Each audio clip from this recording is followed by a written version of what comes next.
चित्तूर गढ़, जिसे लफ्जी तौर पर चित्तूर किला, जिसे चित्तूर किला भी कहा जाता है, हिंदुस्तान के सबसे बड़े किलों में से एक माना जाता है।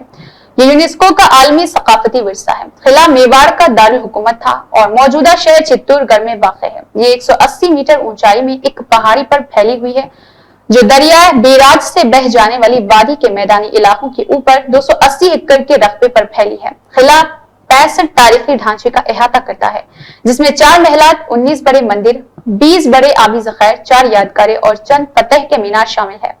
2013 में इसके नाम पन्ना में मुनक़िदा आलमी सकाफती विरसा कमेटी के 37वें इजलास में राजस्थान के 6 पहाड़ी किलों के एक ग्रुप बशमूल चित्तूर किले को यूनेस्को की आलमी सकाफती विरसा साइट करार दिया गया।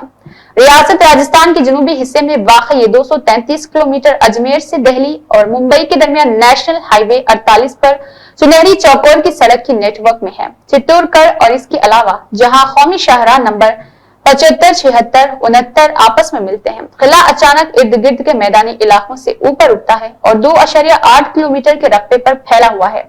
यह किला 180 मीटर बुलंद पहाड़ी पर है। ये दरियाए बेराज, दरियाए बनास की एक मावन दरिया के बाएं किनारे पर वाक़ है और चित्तूरगढ़ के नए कस्बे से मुंसलिक है, जिसे लोअर टाउन कहा जाता है। 1568 ईस्वी के बाद मैदानी इलाकों में इस वक्त तैयार हुआ जब किला वीरान हो गया था। 16वीं सदी में तोप खाने के तारुफ की रोशनी और इसके लिए दारुल हुकूमत को ज्यादा महफूज उदयपुर मुंतकिल कर दिया गया। अरावली पहाड़ी सिलसिले का मशरकी हिस्सा था। मुगल शहनशाह अकबर ने इस किले पर हमला किया और इसे तोड़ दिया, जो मेवाड़ के 84 किलों में से एक रहा। लेकिन दारुल हुकूमत को अरावली की पहाड़ियों से मुंतकिल कर दिया गया, जहां भारी तोप खाने और घुड़सवार फौज मौसर नहीं थे।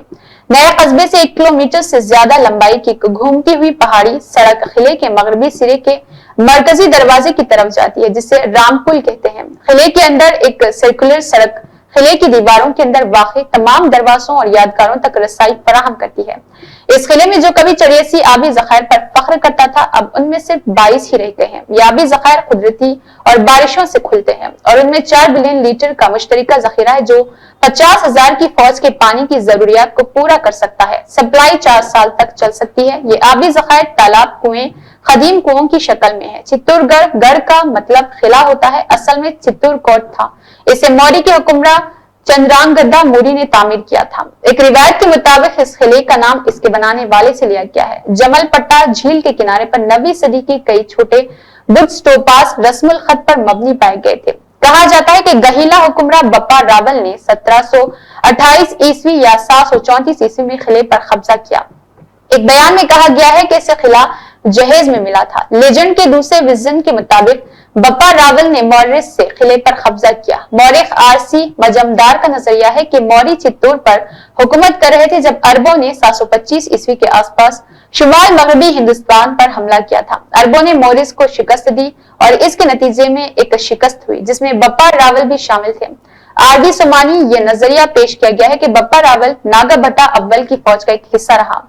कुछ मौरखीन इस अफसाने की तारीख पर शक करते हैं, ये दलील देते हुए कि गहलियों ने बाद के हुक्मरानों अलाता के दौर हुकूमत से भी चित्तूर पर कंट्रोल नहीं किया था। चित्तूर में दरियाफ्त होने वाले सबसे कदीम गोहला नौशाइस्ता तिजस्समा 13वीं सदी के वस्त के दौर का है। इसमें चित्रकोटा, महादुर्गा, चित्र अजीम किले का जिक्र किया गया है।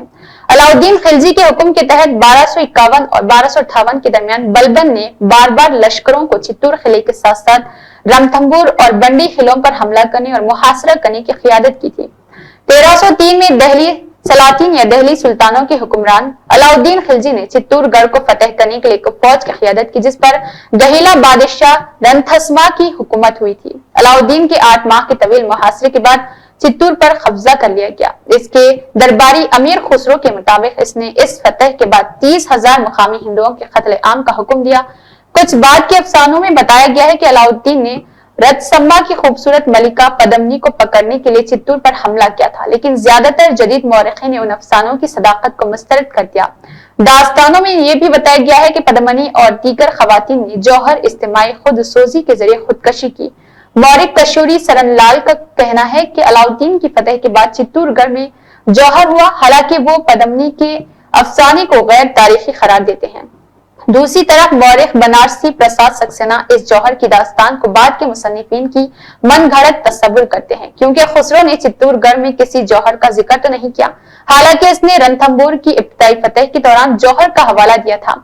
अलाउद्दीन ने चित्तौड़गढ़ अपने नौजवान बेटे खिजर खान या खिजर खान को तफवीज किया और चित्तौड़ किले का नाम शहजादी के नाम पर खैजराबाद रख दिया। चूंकि खिजर खान बच्चा ही था, असल इंतजामिया मलिक शाहीन नामी गुलाम के हवाले कर दी गई। चित्तौड़गढ़ का किला और शहर राजपूत के सबसे बड़े त्योहार की मेजबानी करते हैं, जौहर मेला कहा जाता है। ये हर साल किसी एक जौहर की बरसी पर होता है, लेकिन इसका कोई खास नाम नहीं दिया गया। आमतौर पर यह ख्याल किया जाता है कि ये पद्मावती के जौहर की याद मनाती है, जो सबसे ज्यादा मशहूर है। ये त्योहार बुनियादी तौर पर राजपूतों, आबाव अजदाद और तीनों जौहर की बहादुरी की याद में मनाया जाता है। राजस्थान के 6 किले यानी अंबर फोर्ट, चित्तौड़गढ़ और गागरोन फोर्ट, जैसलमेर फोर्ट, कंभल और गढ़ रणथंभौर फोर्ट को यूनेस्को की आलमी सकाफती विरसे की फहरिस्त में जून और 120 में आलमी सकाफती विरसा कमेटी की 37वीं मीटिंग के दौरान शामिल किया गया।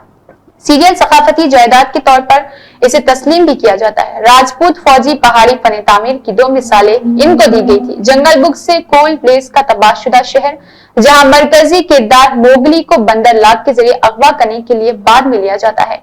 कपलिंग सोसाइटी ने इस बात का जिक्र किया है कि मुमकिना तौर पर चित्तौड़गढ़ किले पर मबनी था, जिसका कॉम्पलिंग ने जाती तौर पर दौरा किया है। 1877 में और निस्बतन अरावली के करीब होता है। रेंज राजस्थान में भी ये वाक़ है, जो कैंपलिंग से पहले जंगल की किताबों की असल तरतीब है, जिसे मध्य प्रदेश में सिवनी की पहाड़ियों में तब्दील किया गया। श्यामा बाम दर्द निवारण के लिए उनामी और प्राचीन आयुर्वेदिक विज्ञान का लाभ उठाएं। विशेषताएं: श्यामा बाम का फार्मूला तुरंत काम करता है, जिससे आपको सर दर्द, सर्दी जुकाम, बदन दर्द, हड्डियों का दर्द और कमर दर्द में तुरंत राहत मिलती है। बाम आपकी त्वचा में जल्दी अवशोषित हो जाता है, जिससे दर्द का निवारण तेजी से होता है और आपको लंबे समय तक आराम मिलता है। आयुर्वेदिक जड़ी बूटियों और प्राकृतिक तेलों से बना श्यामा बाम सुरक्षित और प्रभावी है। उपयोग के तरीके: प्रभावित क्षेत्र को साफ और सूखा लें। श्यामा बाम की थोड़ी मात्रा लें और धीरे धीरे मालिश करें। दर्द के विभिन्न प्रकारों में प्रभावी: सर दर्द, श्यामा बाम से मालिश करें और तुरंत आराम पाएं। सर्दी जुकाम, नाक और छाती पर लगाएं, जिससे नाक खुले और सर्दी जुकाम से राहत मिले। बदन के किसी भी हिस्से में दर्द हो, श्यामा बाम का उपयोग करें और राहत पाएं। जोड़ों और हड्डियों के दर्द में भी श्यामा बाम असरदार है। कमर में दर्द हो तो श्यामा बाम से मालिश करें और आराम पाएं। सभी मेडिकल स्टोर्स, जनरल स्टोर्स और सुपरमार्केट में उपलब्ध। अधिक जानकारी के लिए स्क्रीन पर दिए गए नंबर पर संपर्क करें। श्यामा बाम के साथ दर्द को अलविदा कहें और अपने जीवन को खुशहाल बनाएं। श्यामा बाम, आपके परिवार का भरोसेमंद साथी।